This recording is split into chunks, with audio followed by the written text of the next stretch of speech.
বউ মানে বোমা।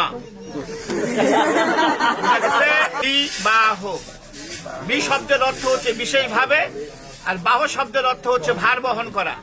তার মানে বিবাহ শব্দের অর্থ হচ্ছে বিশেষভাবে ভার বহন করা।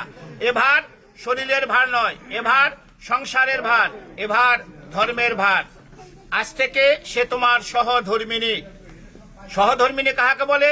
যে স্ত্রী তার স্বামীকে ধর্মের পথে নিয়ে আসে সে হয় সহধর্মিনী। সহধর্মী তোমার ক্ষেত্রে যে স্বামী তার স্ত্রীকে ধর্মের পথে নিয়ে যাবে সে হবে সহধর্মিনী। তাছাড়া হয়ে যাবে বউ, বউ মানে বোমা। সুতরাং সহধর্মিনী যেভাবে হয় সে কাজটা করতে হবে।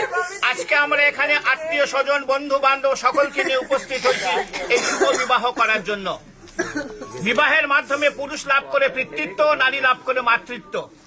এই পিতৃত্ব এবং মাতৃত্বের মাধ্যমে গড়ে উঠে তাদের একটা সুখের সংসার। পিতামাতা, ভাই বোন, আত্মীয় স্বজন, বন্ধু বান্ধব সকলকে নিয়ে একসাথে থাকার তারা সংকল্প করে এই বিবাহের মাধ্যমে। মানুষের জন্ম থেকে মৃত্যু পর্যন্ত 10টি মাঙ্গলিক কর্ম আছে, তার মধ্যে বিবাহ হচ্ছে সর্বশ্রেষ্ঠ। এই বিবাহ এখন সবসময় যারা বিবাহ করছেন তারা জানে স্ত্রী সবসময় স্বামীর বাম দিকে থাকবে। এখনো কিন্তু বাম দিকে যায় নাই, আছে কোন দিকে? ডান দিকে। তুমি পারতিপক্ষে চেষ্টা করবা সবসময় একে বাম দিকে রাখার, চলাফেরা করার জন্য। এটা ব্রাহ্মণ হিসাবে আমার উপদেশ। কেন বাম দিকে রাখলে আমার মতন একজন ব্রাহ্মণ দেখলে মনে করবে এটা তোমার স্ত্রী। ডান দিকে রাখলে আমি ভাবি বোন, অন্য কিছু মনে করতে পারি। যেখানে সম্ভব সেখানে এই কাজটা করতে হবে, সম্ভব যেখানে নয় সেখানে করার দরকার নাই। তাহলে ঘটনা হলে এ তোমাকে বাম দিকে যাবে, কিন্তু শাস্ত্রের বিধান অনুসারে 7টি শর্ত আছে, যাকে বলা হচ্ছে সপ্তপদীর 7টা শর্ত। সহজ কথায় সপ্তবচন। তো এই ধর্ম, এই শাস্ত্রের কথা জানে না। আমি এর পক্ষ হয়ে আমি এই কথাগুলো এতগুলো লোকের সামনে তোমাকে বলবো। তুমি রাজি থাকলে হ্যাঁ বলবা। হ্যাঁ অবশ্যই বলতে হবে, বিয়ে করতে চলে আসছি সে, তাহলে সে তোমার বাম দিকে যাবে। তোর ভয়ের কিছু নাই, তোমারও 5টা শর্ত আছে। তখন তোমার 5টা শর্ত এ যদি মেনে নেয় তখন তুমি একে বাম দিকে নিবে, তাছাড়া নেওয়ার দরকার নাই। এখানে প্রশ্ন আসতে পারে যে এর 7টা ওর 5টা কেন? প্রশ্ন আসতে পারে। নারী হচ্ছে শক্তি। একটা পুরুষের জীবনে নারী হচ্ছে শক্তি। যে পুরুষের জীবনে নারী থাকবে না সে পুরুষের জীবনে কোনো শক্তি নাই। তুমি পূর্ব দিকে তাকিয়ে দেখো, লক্ষ্মী নারায়ণ, রাধা কৃষ্ণ, পার্বতী, সবাই প্লিজ এরা সবাই হচ্ছে নারীকে নিয়ে চলছে। নারী হচ্ছে শক্তি, মায়ের জাত। এই জন্য আমরা এনাদেরকে সম্মান করি বলে এদেরকে সবসময় উপরের দিকে রাখি। তাহলে এখন এর যে 7টা শর্ত আছে আমি তোমাকে আগে হিন্দিতে বলবো, আমি যেহেতু হিন্দিতে বলবো এবং পরে বাংলায় বুঝিয়ে দেবো। তুমি রাজি থাকলে এবং এমন জোরে হা বলবো আমরা তখন সকলে শুনতে পারি। ক্লিয়ার? বলছে প্রথমে, হে পতি বা হে স্বামী, তীর্থ যাত্রা, व्रत उद्यापन, यज्ञ दान, पूजा पर्वन, उपवास इत्यादि शुभ कर्मों मेरे साथ लेकर करोगे तो मैं आपके बाम भाग में जाऊं। বলছে হে পত্নী বা হে স্বামী, আজ থেকে যদি কোনো তীর্থযাত্রা, ব্রত উদযাপন, যজ্ঞ দান, পূজা পার্বণ, উপবাস ইত্যাদি শুভ কর্ম একে সঙ্গে নিয়ে করো, তাহলে সে তোমার বাম দিকে যাবে, তাছাড়া নয়। কারণ সে গোত্রান্তর হয়ে তোমার গোত্রে চলে গেছে। রাজি কি রাজি নয়? राजी। द्वितीय, होम यज्ञ आदि करके देव को पूजन तथा श्रद्धा तर्पण आदि में पितरों में मेरे साथ लेकर पूजन करोगी, मैं तो आपके बाम भाग में जाऊं। बोलते होम यज्ञ आदि, ऐसे होम यज्ञ आदि करे যদি কোনো দান করতে চাও এবং তথা শ্রদ্ধা তর্পণ, অর্থাৎ আমাদের মহালয়া যে হয় না, পিতৃপুরুষের নামে পূর্বপুরুষের নামে জল দিতে হয়, তিল তর্পণ করতে হয়। এই পূর্বপুরুষ যেহেতু সে গোত্রান্তর হয়ে তোমার গোত্রে গেল, এখন তোমার বাসায় যদি এই বিধানটা থাকে তাহলে একে সঙ্গে নিয়ে তোমাকে করতে হবে, তাহলে সে তোমার বাম দিকে যাবে, তাছাড়া নয়। राजी। तृतीय, कुटुंब के रखा करो, अतिथि आप्यायन करो और घर में गौ महिष पशु रखो, फिर उनको पालन करो। संसार धर्म में रत रहो, मैं तो आपके बाम भाग में जाऊं। बोलছে কুটুমকে রক্ষা করো, মানে অতিথি আপ্যায়ন করো। অতিথি হচ্ছে নারায়ণ। বাসায় যদি তোমার সম্ভব হয় গরু মহিষ এগুলো পালন করতে চাও এবং সংসার ধর্মের মধ্যে যদি রত থাকতে চাও, তাহলে সে তোমার বাম দিকে যাবে, তাছাড়া নয়। राजी। चौथे ভালো করে শুনবা, धन धान्य आदि के खर्च करो, दूसरे के घर में रखो, तो मेरे साथ पूछ के करोगे तो मैं आपके भाम भाঙবে যাও। এতদিন যা করেছি এখন থেকে ধন ধান্য আদিকে খরচ করে ইচ্ছা মতন আর খরচ করা যাবে না। দুসরেকে ঘর মে রাখো, অন্যকে যদি বাসায় রাখতে চাও, অন্য যে কোনো হোক, কোনো কাজের লোক হোক তোমার, যে তাহলে এর সঙ্গে একটু পরামর্শ করে তাহলে তোমাকে রাখতে হবে, তাছাড়া নয়। রাজি। पांचवे, मंदिर बगीचा घर तालाब इत्यादि बनाओ, बना के तथा उसके रक्षा करो तो मैं आपके बांग भाग में जाओ। भगवान যদি কোনো সময় কৃপা করে তুমি মন্দির বানাও, বাগিচা বানাও, ঘর বানাও এবং বানানে শুরু হবে না, ওদেরকে রক্ষা করো, তাহলে সে তোমার এগুলি পরামর্শগুলো তার সঙ্গে একটু করতে হবে, কারণ সে হয়ে যাবে সহধর্মিণী। তার মানে তার সঙ্গে একটু পরামর্শ করে এই কাজগুলি করতে হবে, তাহলে সে তোমার বাম দিকে যাবে, তাছাড়া নয়। রাজি। এখন এই দুটো ভালো করে শুনবা।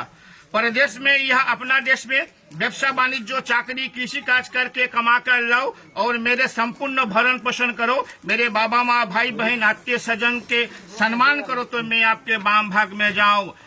निजेर देश होक विदेश होक, যার যে কর্ম ব্যবসা বাণিজ্য চাকরি কৃষি কাজ করে ইনকাম করে এনে এর সম্পূর্ণ ভরণ পোষণ তোমাকে করতে হবে।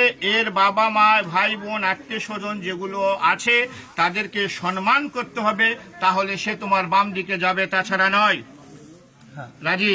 এটা একটু ভালো করে শুনে দিন, অবশ্য তোমার কাছে কোনো সমস্যা নেই। সাথে, आज से हम आपका पत्नी सब सुख दुख भाग करके लेऊंगा और रत्न तो हीन भावना और कामना हुए, परंतु पर स्त्री और पर नारी के नाश हो तो मैं आपके बाम भाग में जाऊं। কি বলছে? আজ থেকে আমি তোমার পত্নী, আমরা একে অপরের সুখ দুঃখ ভাগ করে নিব, অত্যন্ত হীন ভাবনা ও কামনা হয়ে, परंतु पर स्त्री অন্য কোন স্ত্রী পর নারীকে নাশ হও, অর্থাৎ একে আজ থেকে যে চোখে দেখা যাবে এই চোখটা আর অন্য কোন নারীর প্রতি দেওয়া যাবে না, তাহলে সে তোমার বাম দিকে যাবে, তাছাড়া নয়। সবচেয়ে গুরুত্বপূর্ণ এটা। তোমার 7টা শর্ত সে মেনে নিছে, আমরা শুনছি।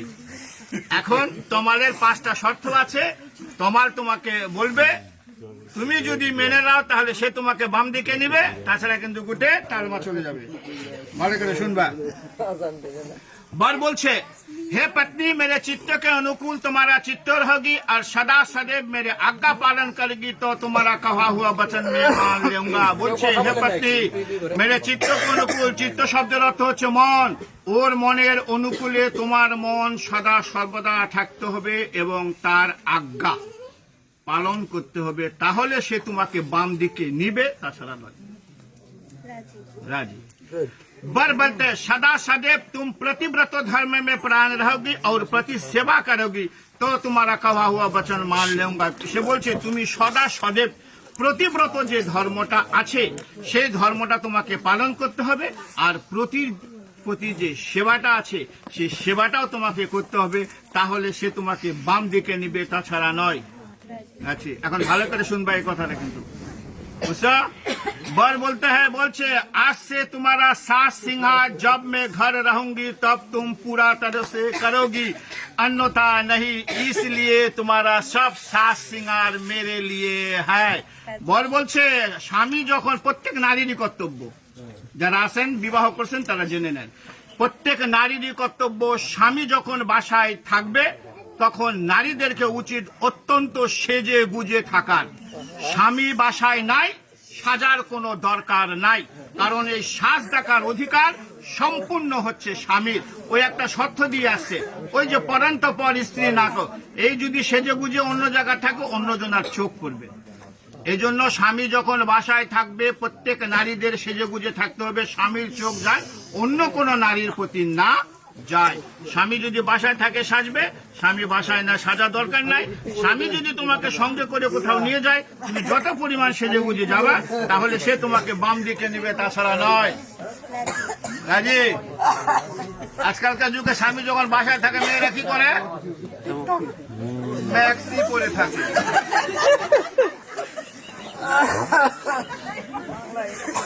4 नंबर और बोलছে, मेरे घर में मेरे बाबा माँ, सुनते को सुनबा, मेरे घर में मेरे बाबा माँ भाई बहन भाभी जी है, उसके सच आज्ञा पालन में तत्परायण रहोगी और मेरा बाबा माँ के सेवा करेगी तो तुम्हारा कहा हुआ वचन मान लूंगा।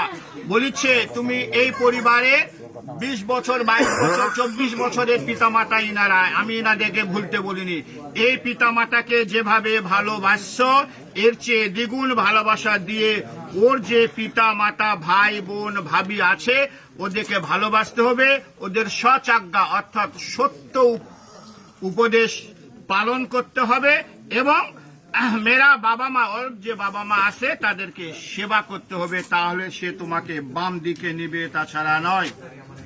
রাজি। সর্বশেষ बोलते मेरे घर में जो देवता पितर है उसके सवेरे नहाकर पूजन मार्जन तुमको करना पड़ेगी और मेरे संसार रखा करोगी, मान सम्मान देकर रहोगी तो तुम्हारा कहा हुआ वचन मान लूंगा।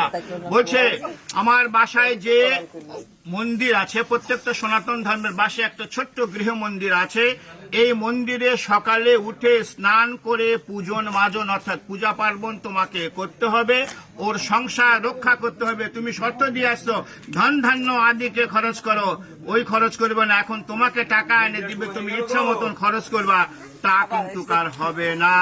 ওর সংসার রক্ষা করতে হবে, ওর মান সম্মান দিয়ে রক্ষা করতে, ওই যে শর্ত আগে দিয়ে আসছে মান সম্মান দিয়ে থাকতে হবে। তুমি সেজে গুজে আসো, আমি যাই বললাম তো তোমার বউকে তোমার দেখলাম খুব সাজে গুজে আসে, মান সম্মানের একটা হানি হবে। অর্থাৎ মান সম্মান রেখে রहोगी তো তোমার কওয়া হুয়া বচন মে মান লूंगा।